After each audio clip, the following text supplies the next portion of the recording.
Today we are going to solve exercises related to probability.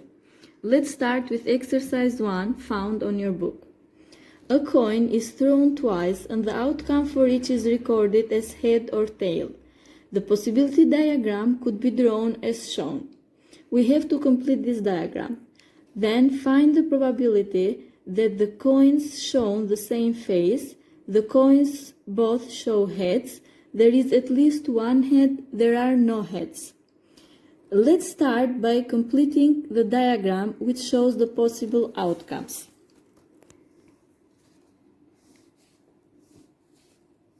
So, if we throw two coins, for the first one I will have two possibilities, head or tail, and for the second one I will have again two possibilities, head or tail. So the possibility after we throw both of them can be head, head, head, tail, tail, head, or tail, tail. This one is a two-way table to show the possible outcomes. Another way that we can show the possible outcomes is a tree diagram.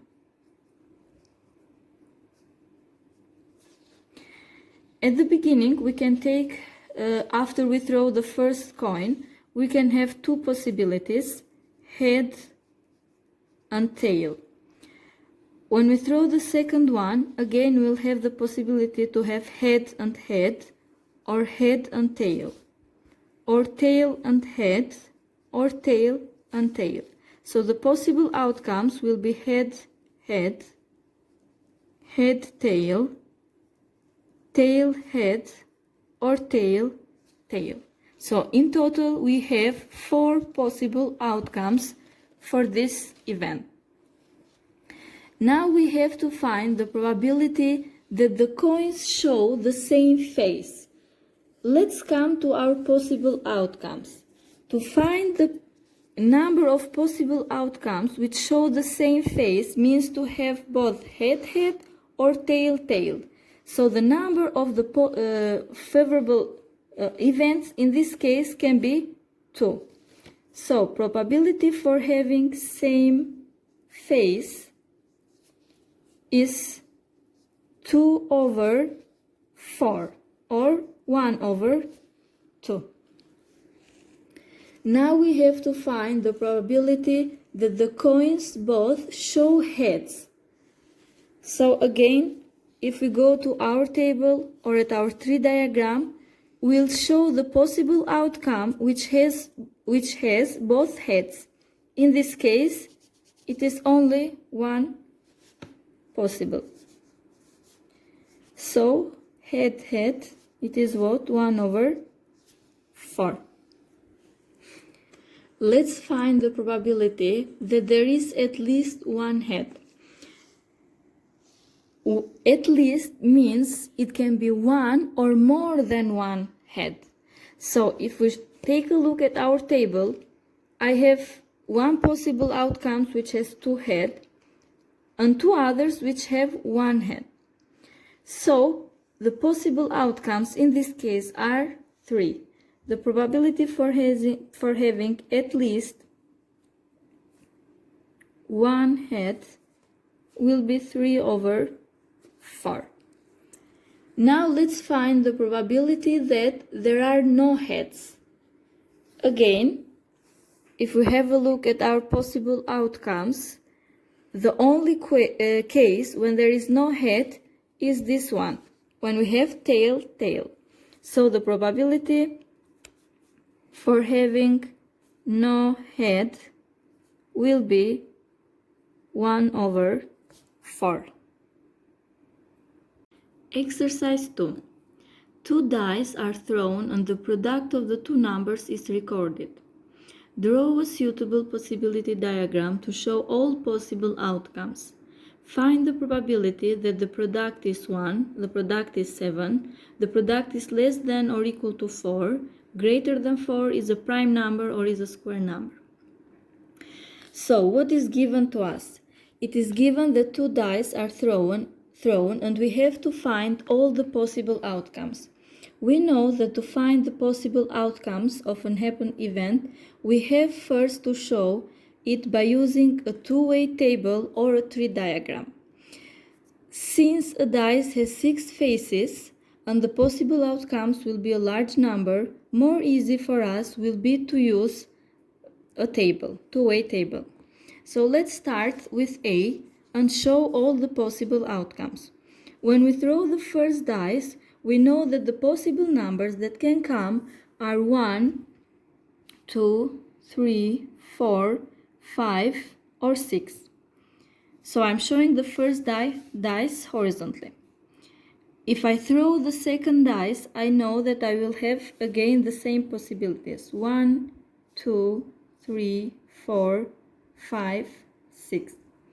The question is to find probability about the product of these two dice.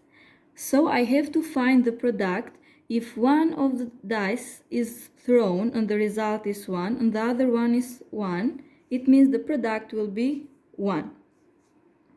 1 and 2, 1 times 2, it means it is 2.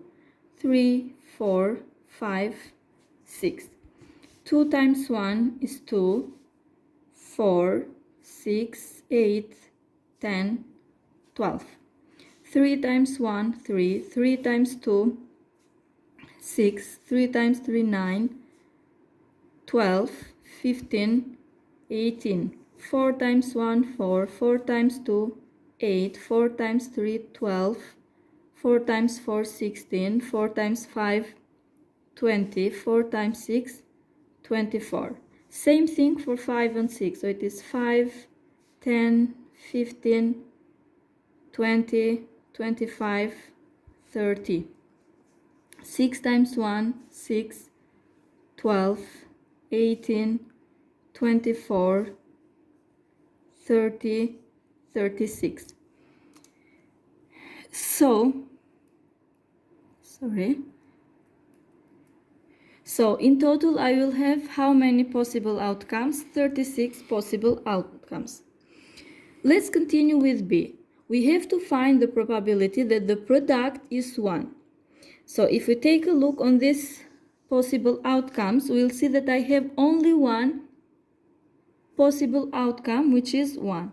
So for A, I will say that the probability for getting 1, the product 1, is what? 1 over 36. Then we have to find the probability that the product is 7. Again, I will have a look on my possible outcomes. Can we see any 7 here? No. So the probability for getting 7, in this case, it is an impossible event, so it is 0. We have to find the probability that the product is less than or equal to 4. Less than or equal to 4, it means I have to take all the numbers which are less than 4 or equal to 4. So let's see, I have 1, 2, 3, 4, 5, 6, 7, 8. So I have 8 possible events. 4 or less than 4. So one more time, 1, 2, 3, 4, 5, 6, 7, 8. 8, and the total one is 36. If we simplify with this one, with 4, it will be 2 over 9. So the probability for getting the product 4 or less than 4 is 2 over 9. Let's continue with the next one. Find the probability that the product is greater than 4. Since it said greater than 4, it means I have to take all the possible outcomes which are greater than 4 but not equal to 4. We found for 4 or less than 4, it was 8 over 36. So in this case, I can use this probability. Greater than 4, 1 minus 8 over 36, which is same as 36 over 36 minus 8 over 36. So this probability will be 28 over 36. If we simplify this fraction, we will get 7 over 9. Now let's continue with the next one. We have to find the probability that the product is a prime number. So first we have to remember what are the prime numbers. The prime numbers are the numbers which have only two factors, 1 and the number itself. So let's come back to our possibilities and let's see which of them are prime number. We know that 1 is not a prime number. So we have 2, 3, 5, 2 and 3. So in total I have 5 prime numbers in this table. So the probability for getting a prime will be 5 over 36. Now let's find the probability that the product is a square number. What is a square number? A square number is the number which can be written as a product of two same numbers. Like 1, square root of 1 is 1. Like 4, square root of 4 is 2. 9, 16, 25 or 36. So in total I have 1, 2, 3, 4, 5, 6 squared number. So the probability for having a square number is 6 over 36 or 1 over 6.